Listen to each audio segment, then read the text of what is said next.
નમસ્કાર વાલા દર્શક મિત્રો, ભાઈઓ તથા બહેનો, સ્વાગત છે તમારું આપણી યુટ્યુબ ચેનલમાં।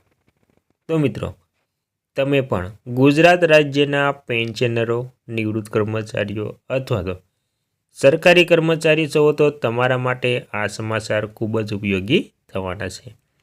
તો મિત્રો, વિડીયોને અંત સુધી જોવા નમ્ર વિનંતી। અને મિત્રો, તમે હજુ સુધી આપણી ચેનલમાં નવા હોય તો આપણી ચેનલને સબસ્ક્રાઈબ કરવા નમ્ર વિનંતી, કેમ કે એવી કોઈ પણ નવી અપડેટ આવે તે નોટિફિકેશન સૌથી પહેલાં તમને મળી જાય।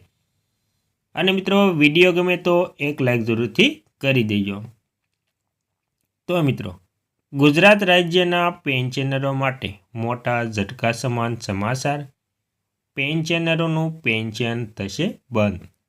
તો મિત્રો, ગુજરાત રાજ્યના આ પેન્શનરોનું પેન્શન થશે બંધ અને પેન્શનરોની આશા પર પાણી ફરી ગયું છે।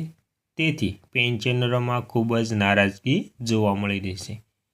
તો મિત્રો, શું છે તમામ હકીકત તેની વિગતવાર વાત કરીએ તો મિત્રો, સરકારે 8મા પગાર પંચની ટર્મ્સ ઓફ રેફરન્સ એટલે કે TROની સંપૂર્ણ સૂચના જાહેર કર્યા પછી તરત જ એક મુખ્ય કર્મચારી સંગઠને ગંભીર આરોપ લગાવ્યો છે કે TORમાં દેશભરમાં 69 લાખ પેન્શનરોને બાકાત રાખવામાં આવ્યા છે।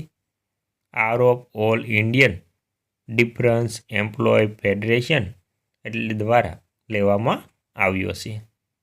સંગઠનનું કહેવું છે કે 8મા પગાર પંચના TORમાં 2014માં 7મા પગાર પંચના નોટિફિકેશનમાં પેન્શન અને નિવૃત્તિના લાભોની સમીક્ષા સંબંધિત કલમ દૂર કરવામાં આવી હતી મિત્રો।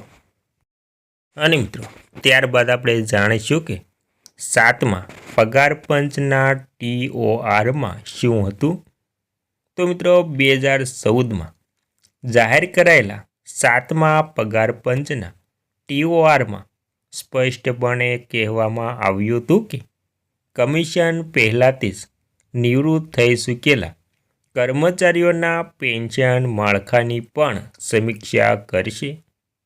7મા પગાર પંચના જાહેરનામામાં પણ જણાવ્યું હતું કે નિવૃત્ત કર્મચારીઓના પેન્શન અને અન્ય નિવૃત્તિના લાભોના માળખાને નિયંત્રિત કરતા સિદ્ધાંતોની તપાસ કરવી, જેમાં આ ભલામણોની અસરકારક તારીખ પહેલાં નિવૃત્ત થયેલા કર્મચારીઓના પેન્શન સુધારણાની સમીક્ષાનો સમાવેશ થાય છે મિત્રો।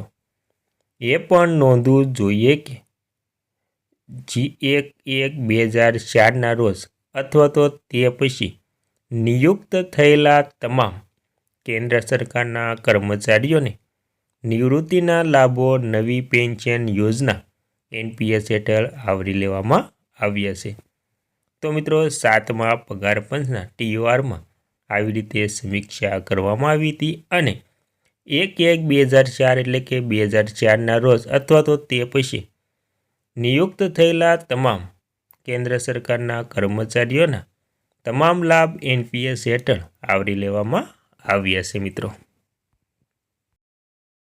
અને મિત્રો, ત્યારબાદ આ વિભાગના 8મા પગાર પંચના TORમાંથી ગુમ થયેલ છે। તો મિત્રો, આ સમગ્ર વિભાગ 3 નવેમ્બરના રોજ નાણાં મંત્રાલયના ખર્ચ વિભાગ દ્વારા બહાર પાડવામાં આવેલા 8મા પગાર પંચના TORમાંથી ગુમ થયેલ છે।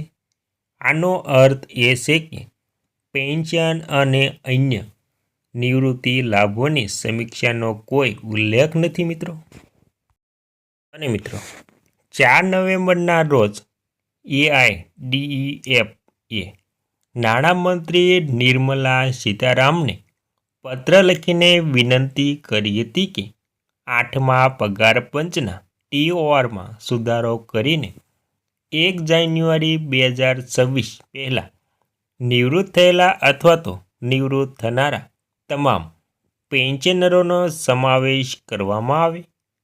સંગઠનોએ પત્રમાં જણાવ્યું હતું કે તે અત્યંત દુર્ભાગ્ય છે કે 69 લાખ કેન્દ્ર સરકારના પેન્શનરો અને કુટુંબ પેન્શનરો જેમણે 3 દાયકાથી વધુ સમયથી દેશની સેવા કરી છે તેમને 8મા પગાર પંચના કાર્યક્ષેત્રમાંથી બાકાત રાખવામાં આવ્યા છે મિત્રો.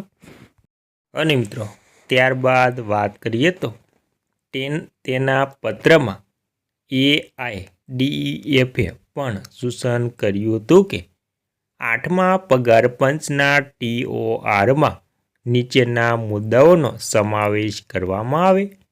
તેમાં 11 વર્ષ પછી પેન્શનના રૂપાંતરિત મૂલ્યને પુનઃસ્થાપિત કરવાની જોગવાઈ, સંસદીય સ્થાયી સમિતિની ભલામણો અનુસાર નિવૃત્તિની તારીખથી દર 5 વર્ષે પેન્શનમાં 5%નો વધારો મિત્રો.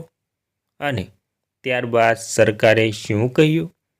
તો મિત્રો જો કે આ આરોપો અને માંગણીઓ વચ્ચે કેન્દ્રીય મંત્રી અશ્વિની વૈષ્ણવે 28 ઓક્ટોબરે સ્પષ્ટ કર્યું હતું કે 8મા પગાર પંચની ભલામણો આશરે 5 મિલિયન કેન્દ્ર સરકારી કર્મચારીઓ તેમજ આશરે 69 લાખ પેન્શનરોને આવરી લેશે. આ દરમિયાન AIDEF એ પણ રાષ્ટ્રીય પરિષદ જોઈન્ટ કન્સલ્ટિવ મશીનરીના સ્ટાફ સાઇડ સેક્રેટરી શિવગોપાલ મિશ્રાને પણ તેના પત્રની એક નકલ મોકલી છે, જેમાં તેમણે સરકાર સમક્ષ આ મુદ્દો મજબૂતીથી ઉઠાવવાની વિનંતી કરવામાં આવી છે મિત્રો.